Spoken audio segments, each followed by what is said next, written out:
Baby room जो भी आप उसको आप कंसिडर कर सकते हैं। इसके अंदर एक अलग थीम के अंदर पूरा का पूरा ये कॉन्सेप्ट है, पॉसिस वर्क।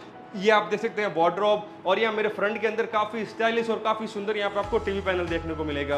और अब मैं दिखाता हूँ इसका जो अटैच वॉशरूम है वो ये रहेगा इसका अटैच वॉशरूम। और ये वॉशरूम के अंदर भी आप देखिए टाइल्स का काफ़ी अच्छा काम हो रखा है, shower area, commode area, wash basin, और यहाँ पे भी आपको एक वार्डरोब का प्रोविजन दे रखा है।